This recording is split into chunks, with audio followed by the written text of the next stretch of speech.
Tô em casa e não vou sair. Faça o mesmo, fique por aí, que é pra esse vírus não se espalhar. Daqui a pouco a gente volta a se encontrar e se abraçar. A cidade que abraça você está tomando todas as medidas para conter o avanço do coronavírus. Faça a sua parte. Fique em casa, evite aglomerações e lave sempre as mãos. Logo, logo a gente volta a se abraçar. Prefeitura de Osasco e você, juntos contra o coronavírus. Daqui a pouco a gente volta a se abraçar.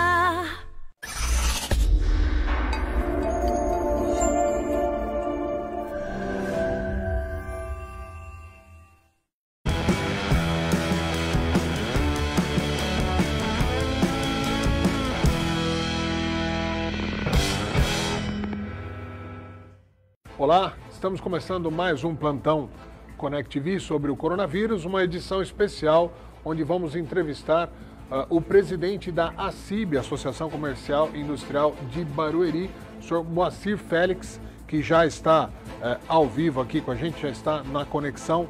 Moacir, muito boa tarde, seja bem-vindo, obrigado por nos atender. Boa tarde, Eudes. Eu que agradeço aí o espaço, o convite, para a gente estar atualizando aí os fatos, as informações aí para os nossos empresários locais aí da cidade de Barueri e região. Moacir, eu queria que você primeiro falasse para o nosso público que está acompanhando sobre o que a ACIB espera do impacto econômico para os próximos meses, posto que esse período de quarentena, evidentemente, tem sido muito duro para os empresários e eu imagino que você tenha tido esteja uma interlocução muito próxima com diversos segmentos. O que se espera para os próximos meses em termos de impacto e para essas empresas, principalmente da região de Barueri? Bem, é difícil porque a gente não sabe até onde vai essa quarentena.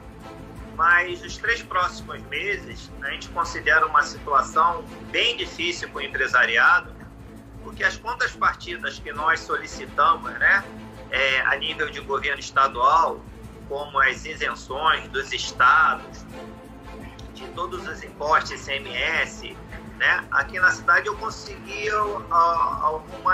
alguns parcelamentos, como IPTU, ISS está em estudo, as taxas municipais. Isso aí vai fazer uma oxigenação aí para os nossos empresários. Porém, o que me preocupa muito, são as ações de nível financeiro, que agora o que o público nosso precisa, o empresariado local, o micro, o pequeno, o médio?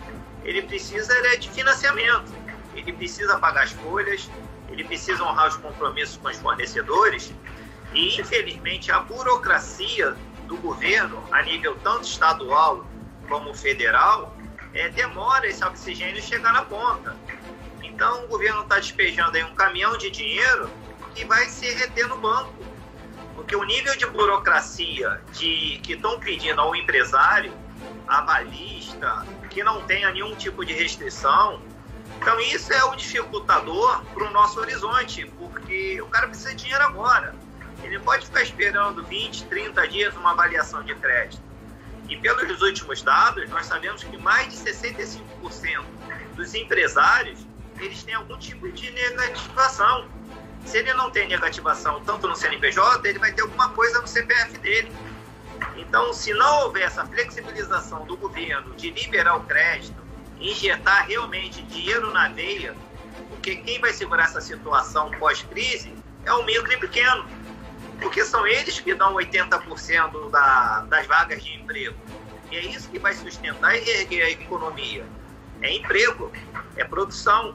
E se nós não tivermos isso, e digo mais, se nós não tivermos o parcelamento e uma carência de no mínimo 1 ano para começar a pagar esse crédito, não vai adiantar muita coisa. A gente vai estar botando uma corda no pescoço do micro e do pequeno a curto prazo. Nós precisamos, sim, de dinheiro a longo prazo e com uma carência, no mínimo, de 12 meses. Isso que você está falando vem de encontro. A gente tem falado aqui diariamente que as ações até agora do governo têm sido muito focadas na camada mais vulnerável da sociedade. Se fala muito aí do Corona Voucher, que já se apelidou, os R$600, a isenção de pagamento de luz, de água, de alguns impostos para essa camada mais pobre da sociedade, que tem que ser atendida, evidentemente, e posteriormente algumas grandes ajudas para as grandes empresas, mas justamente o pequeno empresário que tem dificuldade para o seu dia a dia, que emprega às vezes 1, 2, 3, 4, 5 funcionários na sua pequena empresa aí, e que vive no dia a dia com essas dificuldades, pouco se falou. E como você disse, o cara vai pegar, o governo descarrega um caminhão de dinheiro a juros irrisórios lá nos bancos. Os bancos já têm um lucro em cima disso e continuam, de maneira geral, dificultando o acesso a esse crédito. Não há uma flexibilização imposta pelo governo federal. Isso realmente acaba sendo aquela história do nós criamos uma forma de ajudar para inglês ver, né? Porque não vai chegar na ponta, né? A gente sabe como que é a realidade do pequeno empresário, né, Moacir? Sim, é exatamente isso, Wilson. É o que a gente costuma falar, né? Uma frase aí bem famosa do nosso querido presidente, o Afif, Guilherme Afif. O banco costuma dar ouro para quem tem prata. E nós sabemos justamente que as grandes empresas, eles têm os avalistas, eles têm patrimônio, eles têm tudo para poder pegar esse dinheiro no banco. Agora, e o micro e pequeno, que muitas vezes tem que se desfazer de um carro, tem que se desfazer de algum bem para botar dentro da empresa para ele gerar, ter o capital próprio, manter o estoque dele em dia, enfim, honrar com os compromissos. E já pegando um gancho nisso, Wilson, com essa medida agora do nosso ministro aí, Lewandowski, você acaba mais complicando mais ainda a relação entre o empregado e o trabalhador, resgatando novamente o sindicato para poder estar interferindo nessa negociação. É um retrocesso absurdo isso, que ainda vai incidir em custo para as empresas nessa atual situação de crise. Então, quer dizer, em vez de estar colaborando, a gente tem algumas ações aí a nível do judiciário que contribui para mais aumento de desemprego. Porque hoje o empresário, ele não quer negociar com o sindicato mais. Não existe mais isso na nossa cultura. Isso é passado. A gente não pode resgatar isso com a situação agora, que está todo mundo em dificuldade, todos os empresários com o nervo à flor da pele, porque é uma situação ímpar que ninguém nunca passou, e você traz mais um agente para ser negociador nessa situação tão crítica que a gente tem hoje com nossos empregados, tentando manter a vaga deles a todo custo. E muitas vezes esse agente que foi trazido para uma equação que deveria ser uma equação simples, né? Se acrescentou um elemento, e um elemento que tem tradicionalmente cunho político. É um elemento que muitas vezes ele causa problema com finalidades políticas e não com a finalidade da produtividade ou de proteger pura e simplesmente o trabalhador ou a relação trabalhista. Realmente foi uma decepção, quer dizer, uma decepção não, né? Foi uma constatação de um posicionamento ideológico errôneo que não condiz mais com a realidade do Brasil, do ministro Lewandowski, que só mais uma vez coloca um carimbo de parcialidade, de irresponsabilidade e de incompetência do seu trabalho durante o período que ele está lá como ministro da Suprema Corte Brasileira, né, presidente? Não, justamente isso. Nós estamos hoje até subindo nas nossas redes sociais um manifesto sobre essa ação. São alguns pontos que nós estamos brigando aqui.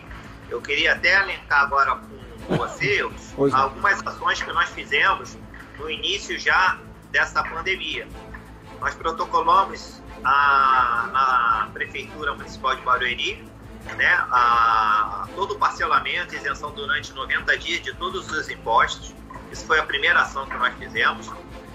Nós postergamos o pagamento de toda a mensalidade dos nossos 2.000 associados. Estamos jogando isso para 2021. Fatalmente, estamos fazendo isso para maio também. Estamos jogando essas mensalidades todas para 2021. A gente consegue aí dar uma segurada nisso. Em junho, a gente vai estar analisando junto com a diretoria financeira.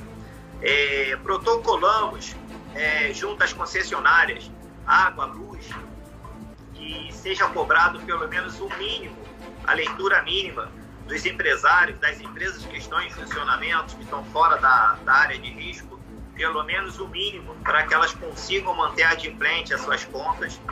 Protocolamos junto à CCR, a nossa administradora do pedágio de nossa praça de Barueri também, a contribuição deles, levantando as cancelas, porque é uma prestação de serviço. E qual é o público que afeta diretamente o pedágio? Fora nós, meros mortais. A logística, os caminhões que não estão parando, estão ajudando a gente justamente nessa crise, manter o país funcionando. Infelizmente eu não tive retorno de nenhuma concessionária, estamos aguardando aí um posicionamento, mas já tem mais de 10 dias ninguém se posicionou. Então é uma luta meio desigual. A gente tentando manter o país aí respirando, né, Eudes? Mantendo o desemprego e mantendo quem dá o emprego, que é o empresário, mas a luta é bem desigual. Sem dinheiro na conta e muitas vezes sem o apoio do parcelamento dos impostos que a gente sempre contribui com suor e lágrimas aí a cada dia. Essa relação sua com a Prefeitura de Barueri, fazendo esse, vamos dizer assim, meio campo e esse pedido de algumas isenções, de algumas condições específicas, tem sido diária e você também, a ACIB tem buscado uma negociação com o prefeito Rubens Furlan para reabertura de alguns segmentos. Queria que você explicasse um pouco isso, porque acho que não batendo de frente com a determinação do governo do estado, mas racionalizando a circunstância da cidade de Barueri. É a luta que vocês têm empenhado aí nesses últimos dias, né? Sim, é exatamente isso. O prefeito Rubens Furlan, ele tem sido um parceiro nessa situação, ele está bem flexível, ele está bem sensibilizado com essa situação toda. O gabinete está aberto, semanalmente eu tenho ido lá com as demandas locais. O que nós conseguimos agora nessa última empreitada junto com ele, nós liberamos as óticas da cidade, visto que não há aglomeração nesse negócio. Nós conseguimos liberar as concessionárias de veículos, porque não há também aglomeração. Conseguimos liberar também as locadoras de veículos, porque você tinha um público muito grande tentando devolver veículo de locação e não conseguia, porque elas estavam fechadas e não conseguiam receber esses carros. E junto com a minha diretoria e conselho, nós estamos captando alguns segmentos que a gente faz aí um brainstorm toda semana e levamos essas demandas para o prefeito. Então, essa semana a gente está discutindo já alguns outros segmentos que dão suporte à indústria, porque a indústria está trabalhando normal, mas ela depende de empresas pequenas, são empresas satélites, que fornecem desde o parafuso até uma borracha. Então, não adianta manter a indústria funcionando se a gente não tem esse suporte, essas empresas satélites, fornecendo os equipamentos, os super necessários, para que a indústria consiga manter a produção e não desabastecer o mercado local e nacional. Quando a gente fala da engrenagem, né, das empresas, a engrenagem do consumo, essas engrenagens, uma depende da outra, né? Não tem como a indústria continuar girando sozinha sem ter logística, os pequenos fornecedores, mão de obra, manuseio, tem uma série de coisas envolvidas, né, Moacir? E que parece que às vezes alguns segmentos da sociedade, parte da imprensa, alguns governos estão ignorando o saber, porque eles sabem, né? Eles sabem, não tem novidade nenhuma, que essa engrenagem ela não gira sozinha, mas o discurso às vezes fica desconectado da realidade. Moacir, você falou a respeito do posicionamento do pedido das concessionárias, principalmente da CCR, que é próxima aqui, e isso a gente já ouviu aqui e lá. Por que de repente o governador Dória também não se posiciona em relação a isso? Fazendo um pedido com a voz de um governador do estado, seria muito mais ouvido e teria muito mais apoio porque é um momento em que quem está circulando porque precisa continuar a fazer essa roda girando, né? Precisa fazer o alimento chegar no mercado, precisa fazer o delivery aí, seja de peças, seja lá do que for, e não se abre mão dessa receita. Não é uma desconexão do discurso para a população e o discurso interno de arrecadação, ô Moacir? Não, com certeza, cara. E é um prestador de serviço, né, Eudes? É um prestador de serviço, não deixa de ser. E a gente vê esses guerreiros que estão aqui, né, que são as logísticas, os caminhoneiros, né, deixar aqui até um parabéns aí para toda a categoria, que não para, né? Muitos estão aí 30 dias fora de casa, sem ver família, sem ver nada, com uma carga de pedágio hoje a gente sabe que é absurda. A gente ressalta aqui a qualidade das nossas estradas paulistas, mas há preço e um custo elevado, todo mundo sabe disso. Então, o que acontece? Seria a hora de, não digo liberar todas, mas talvez alguns trechos serem liberados, trechos talvez em torno da nossa capital, da região metropolitana, até 100 quilômetros, você está liberando esses pedágios, para poder que você, pelo menos, alivie o bolso desses caminhoneiros aí que estão abastecendo a nossa metrópole, o nosso estado. Isso seria um ponto. Eu queria também te dar em primeira mão que nós estamos, a partir de segunda-feira, conseguimos, através de uma negociação também com a Prefeitura e a Secretaria de Indústria e Comércio do município, nós estamos abrindo mais uma frente dentro da Associação Comercial com o Banco do Povo. Então, estão abrindo mais uma agenda dentro do Banco do Povo, com representantes do Banco do Povo, para avaliação e liberação de crédito. São microcréditos, mas ajuda. Até R$20 mil, para que a gente possa estar aliviando aí, de alguma forma, né? Claro que tem uma análise aí criteriosa, que é outro ponto que eu quero expor para vocês aqui, deixar um apelo também, a burocracia. Você, para R$20 mil de crédito, com micro e com pequeno, estão se exigindo até avalista, e que o cara não tenha nenhuma restrição. Aí eu te pergunto, o rapaz, o empresário que está indo lá pegar R$20 mil de crédito, como está a situação desse cara hoje? Como está a situação desse empresário, desse MEI? Está todo mundo, de alguma forma, atrasado com alguma coisa. Então, como a gente vai liberar esse crédito? Então, eu tenho até uma reunião hoje, após o almoço, aí vou estar fazendo um call também com a presidente do Banco do Povo, para ver o que a gente consegue fazer uma flexibilização para a gente estar liberando esse crédito, porque o dinheiro essa é a questão. Eu costumo falar o seguinte para a minha diretoria: nós estamos exigindo e estamos sendo analisados para pegar o nosso dinheiro de volta. Porque o dinheiro que está nos bancos públicos são nossos. É verdade. Foram recolhidos através dos nossos impostos. Então a gente é sabatinado, um critério absurdo de várias coisas, até certidão de cônjuge, uma abertura de financiamento estão sendo exigidos, e é o dinheiro nosso que está lá parado. Então, quer dizer, a gente não está pedindo nada de graça, mas que seja flexibilizada essa burocracia, que é gigantesca. São mais de 20 documentos para você entregar, para depois ser analisado. Então, quer dizer, a gente está numa era digital que toda essa flexibilização poderia estar sendo feita através de um aplicativo. Você entra nesse aplicativo, você bota todos os seus dados, já é linkado com os birôs de crédito, que já dão um score para você. Quando você realmente chegar no balcão para pedir, você já foi analisado. E se você não foi, você não precisa ir. Se você não foi aprovado, você não precisa ir no balcão.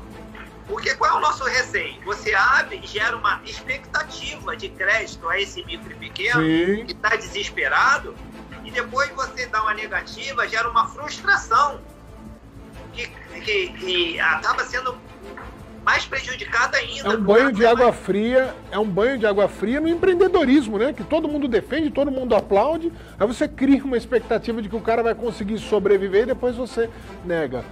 Fora que aqui no Brasil, eu não sei se eu me engano, se eu estiver enganado, alguém me corrija, até você mesmo, É assim, é o único país do mundo que é mais burocrático você pegar 20 mil reais do que 20 milhões de reais. Porque se você, uma grande empresa, precisar pegar 20 milhões, 200 milhões de reais do governo, aí pode estar com o nome sujo, pode estar com o imposto atrasado, pode ter separado da mulher, não ter o documento de que se é casado, se não é, tá tudo certo. Agora, para pegar 20 mil reais, você tem que provar que você nem multa de trânsito tem. É brincadeira esse país, né? Não, é justamente aquela frase, né, que o nosso querido Afif fala, né? Dá ouro para quem tem prata. E na última crise que a gente teve, que foram liberados bilhões através do BNDES para grandes grupos, era fácil a matemática. Se você pegasse todo aquele dinheiro e liberasse em microcrédito de 50 a 100 mil reais, nós hoje não teríamos os 14 milhões de desempregados. Sim. Porque a injeção na veia de quem dá emprego. Quando você concentra esses empréstimos em grandes grupos, o que acontece? Eles mal saltam, a folha salarial deles crescem. É para investimento e para cooperativos. Muitas vezes estão fazendo expansões. Sim. E quando você investe esse microcrédito dentro do micro e do pequeno, você potencializa, às vezes dobra a folha de pagamento. Verdade. Porque ele quer crescer. E o micro pequeno só cresce dando emprego. Isso é fato, é matemático.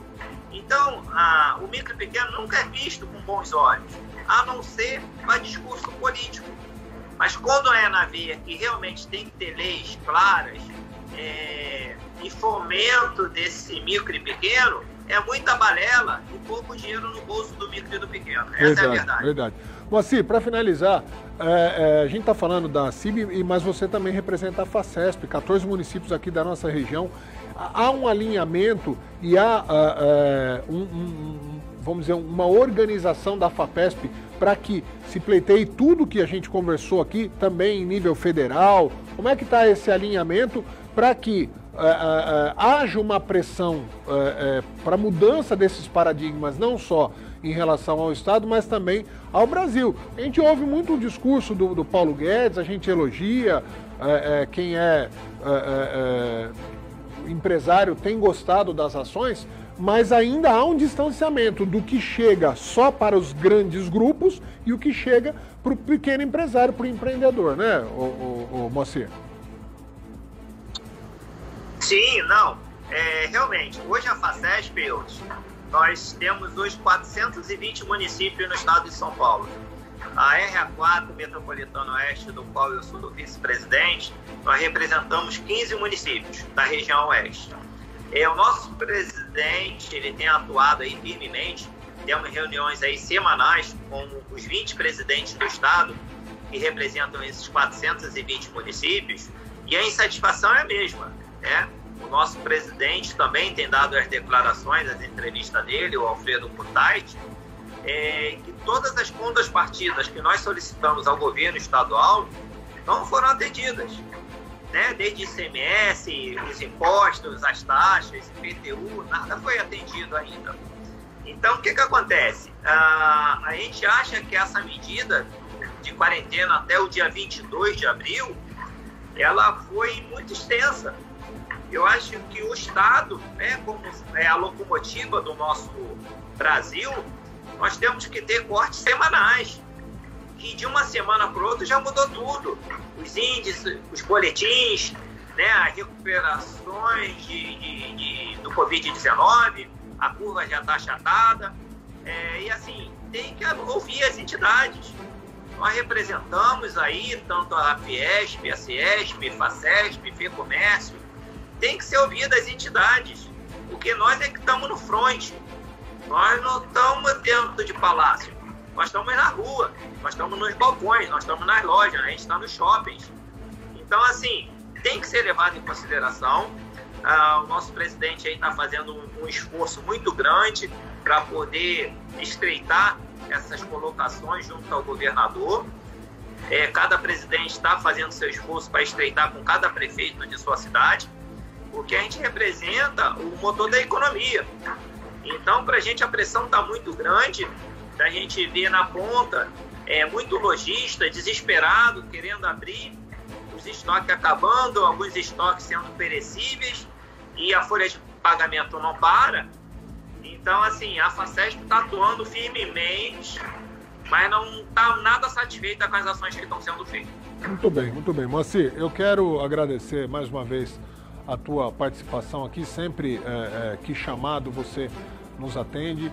A ConnectV fica à disposição para fazer o contraponto, porque há um uníssono e eu acho que a unanimidade nem sempre, né, pode ser considerada burra nem inteligente. A gente tem que ouvir todas as vertentes. E nesse momento, de maneira geral, a gente vê na grande imprensa só o discurso do fica em casa, fecha tudo, fica em casa, artista postando que está fazendo trabalhos manuais em casa, tá, mas com o dinheiro dele garantido.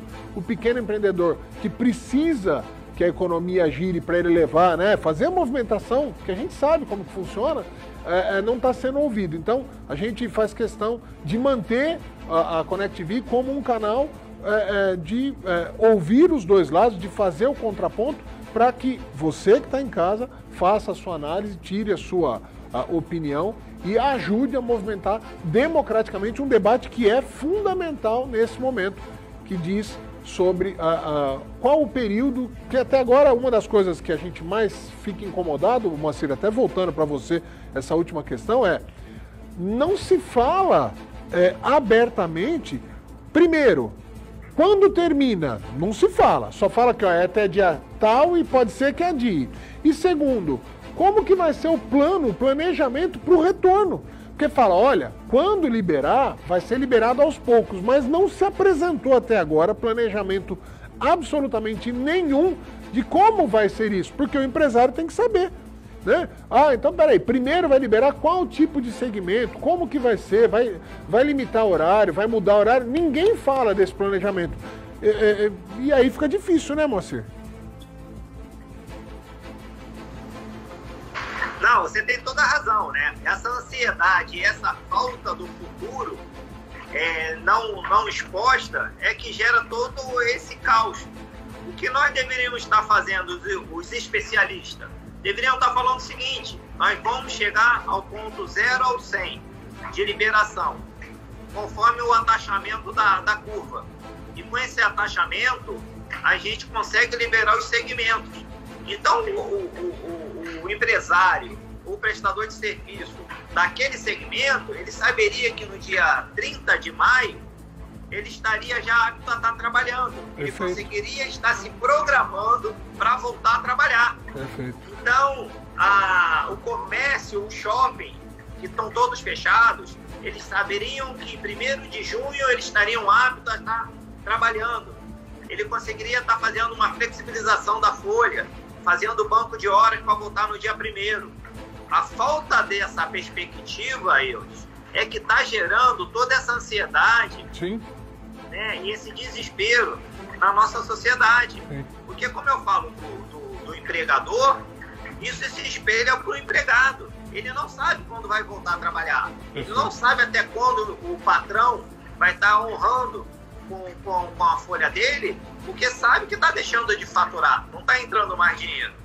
Então é isso que falta, é esse horizonte escalonado de abertura geral, abertura fracionada por segmentos, Sim. ou abertura por regionalidade, porque o remédio foi aplicado no estado inteiro, e a gente sabe que no interior não tem nem casa às vezes. Então, quer dizer, foi uma dose para todo mundo. E isso aí também tem que ser levado em consideração, a regionalidade do estado. Tem muito especialista nesse momento e pouco estudo. Vamos aguardar aí os próximos capítulos. Obrigado mais uma vez, Moacir. Conte sempre com a ConnectV, viu? Obrigado, meu parceiro. Vamos continuar aí com essa parceria de longa data. Você sabe que é um canal aí que eu confio e que eu faço questão de sempre estar falando, porque eu sei da seriedade e da amplitude do seu trabalho e da ConnectV. Muito obrigado mais uma vez. A gente encerra por aqui o nosso plantão ConnectV com essa entrevista com o presidente da ACIB, Associação Comercial e Industrial de Barueri. Voltamos a qualquer momento trazendo mais informações. ConnectV, continuem conectados com a gente.